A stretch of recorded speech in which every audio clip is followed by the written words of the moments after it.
Let's hear your example. Okay, I'm in a dream. And in this dream, I'm in a bed. It's a 4-poster bed. And at the end of this bed are 3 flowing female-type figures. I don't see any faces. I just see flowing gowns. And there's a conversation in the dream. And the conversation is coming from them to me and amongst them. And it's all about my life and the way I'm living things. And this probing questioning is creating a vibrational frequency in me. And the reason I say that is because simultaneously I become aware that I'm awake in my bed, feeling my own bed that I know of. As this vibration is occurring in my body, I feel I'm starting to slide around on the bed, and I feel this fear of, and this is engendered from enculturation, this paranoia about spirits, about evilness, about something starting to enter me. And I get this fear in my dream, and I hear this very soft, trust. And I said, okay. And as I did, when I said okay, the vibrational frequency in my body amped up. It got more intense. Because just because you said okay didn't mean you meant it. Okay.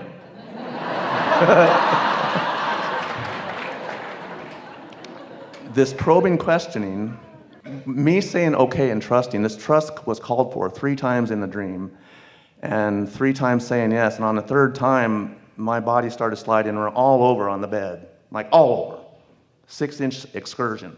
I could feel it in my body on the blanket sliding around, and in the dream, after the 3rd time, a male presence enters the room, and it wasn't a human male, it just felt dominating, came into the room, and when it came in, I look up, and it hovers over me, and there was a thought. I don't know if it came from me or from that. At the time, I didn't know. Now I kind of know, but at the time, I was in fear. This thought, this said, oh, I've waited for this for such a long time. And at that moment, I thought something from outside of me was going to enter me, and my religious training at the time told me,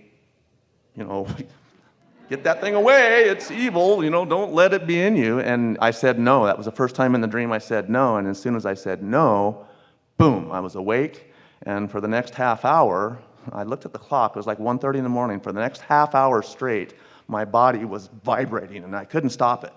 I was in total fear. I didn't know what to do.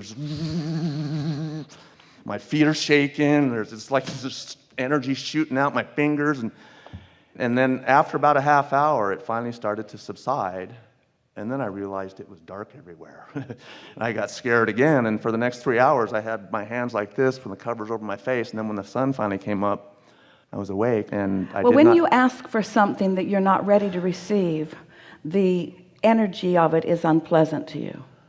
It wasn't unpleasant at all. Oh, it didn't sound unpleasant. No, not at all.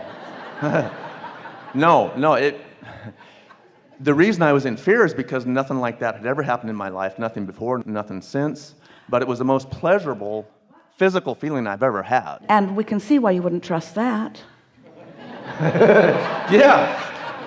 Yeah, schizophrenia there, huh? Because your belief system has taught you had taught you that if it feels good, it probably isn't. Right. And that you are so unworthy that nothing good could come to you like that. So if something comes, it must be bad. But your desire was strong enough that you summoned your relationship with this clarity, but your resistance was still strong enough that you didn't have a smooth ride within it. That's all that it is. When we visit with you, you see, it's such an interesting thing, because here you all are as extensions of source energy. But most humans have managed to think themselves into enough separation from this source energy that when you begin opening yourself to it again, it feels frightening to you. In other words, what you're literally saying is the power and the clarity and the love and the goodness was more than I was ready to take on. Esther remembers in the early stages, as we were beginning to interact with her, because her resistance level was stronger, that it made her tired rather than energized. In other words, your frequencies have to match up. So there are 2 things that we really want you to hear about your experience. First is, just like in your wake state, what you think and what you feel are always a vibrational match. What your belief system is always the way things are playing out. And in your dream state, There's less resistance while you are sleeping. In fact, the momentum on your beliefs has subsided while you are asleep. But the vibration that is within you, in other words, the experience that you have in your dream state, is evidence of what's going on with you vibrationally as well. And so the thing that we most want you to hear is that this conversation that we're having with so many of our physical human friends is not about you giving yourself over to something else. It's about you stop holding yourself apart from it. It's about allowing the clarity that you have access to rather than denying it. It's about allowing the wisdom. It's about allowing the wellness. It's about allowing the abundance. It's about acknowledging your worthiness and your well-being. And so we don't disagree with you that old beliefs hang on. And this is certainly evidence of that. Everything that you said is evidence of that. That's the reason that we say words don't teach. It's only life experience that teaches. And so what's happening in your dream state is, you have to remember, you're the translator of it. You're the creator of your dream. You created that dream. You are the perceiver and the creator of everything. So you might want to ask yourself, why did I create a dream in which there was something there that I felt was good, and something there that I wanted to be open to, and something that I even used my words to say I was open to, and yet I wasn't open enough for it to be a smooth sailing experience? I was roughly 6 years into the power of human physiology, a focus on an idea that I have that's kind of revolutionary. I was 6 years into it and focused on that, and I think that's what happened, is I allowed that to come into me, and then it scared me, I guess. I believe now, I mean, this is a long time ago, I believe now that what was happening was the larger part of me was connecting with me. Absolutely. And so what your description here, and the reason that we were willing and even eager for it to go on so long, is because it's the best expression that we've heard in a while about what that gap feels like. When you are powerfully being called toward who you really are, but there's a belief system that is holding you from it. And when your desire is strong, still you are called, but when your belief system is strong, then there is resistance about it, you see. And it's exactly why people don't allow prosperity. They want prosperity, but they don't believe it. They don't believe it for themselves. They want ease in life, they just don't believe it. Because along your physical trail, you've picked up so many images and so many behavioral patterns from others because, and here's the root reason for that, because you are accustomed to observing rather than feeling. And so as you observe those around you, your parents and your teachers and your peers, you observe their response to you, and you begin to cater to their approval. And so you begin to behave in ways that are not necessarily always wrong for you, but not necessarily in your best interest. You become a caterer to the desires of others relative to you. And so little by little, you get more and more vibrationally separated from that knowledge, from that clarity, from that worthiness that is really you.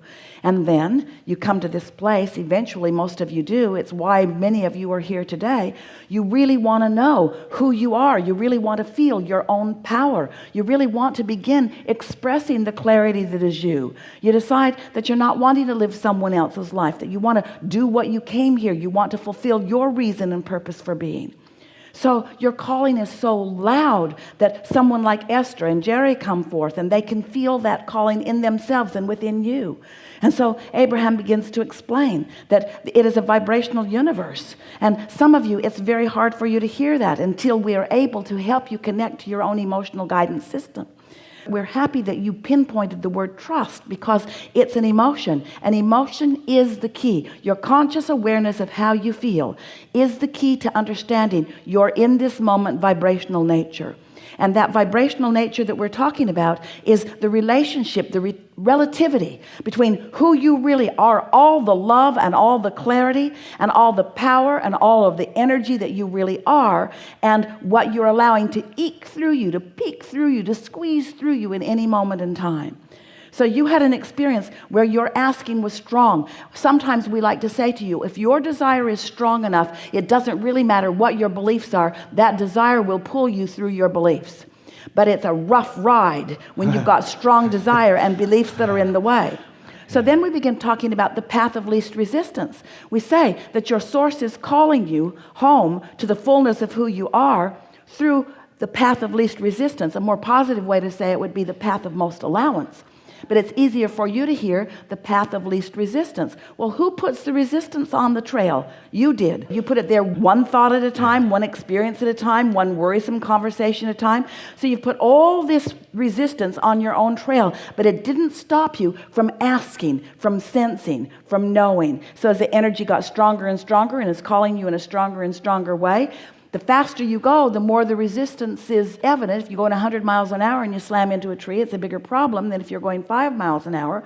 But what we're saying to you here that is new, you get that energy moving fast enough, it will blow all resistance out of the way. And that's what was beginning to happen to you. You're not going to levitate in your bed. This was a perception that he had. There is not some force that's after you. Nothing can enter you. Nothing is taking you over.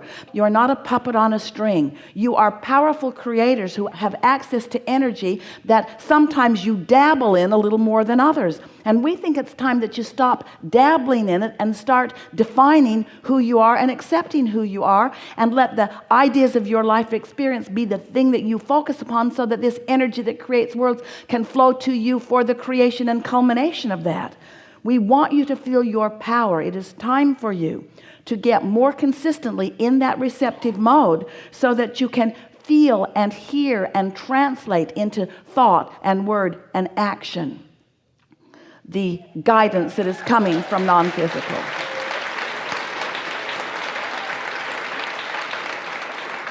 It is not possible for you to move through a negative belief. You have to bridge it. It has to become something different. In other words, we see all of you, here you are with a myriad of beliefs within you, and we know who you are and what you want, and yet we cannot drag you kicking and screaming through your own path of least resistance, even though we know full well what you want and where it is. You have to figure out how to smooth out your own trail, you see. You have to figure out one by one by one by one by one what thoughts you think, what thoughts you continue to think, what thoughts you habitually think, which are what beliefs are, that are keeping you from allowing yourself to be in the receptive mode where you can perceive life in that full clarity and trust and knowing that is natural to you. When you were children, you were doing it all the time. You were doing it all the time. You knew your value. You knew your invincibility. And then little by little, those guarded ones around you convinced you that you weren't as smart as you thought you were. And little by little, your sense of well-being in many cases has eroded. But it's time for you to restore it bit by bit. And it's not a difficult thing to do at all. Enough? Enough. Really good conversation.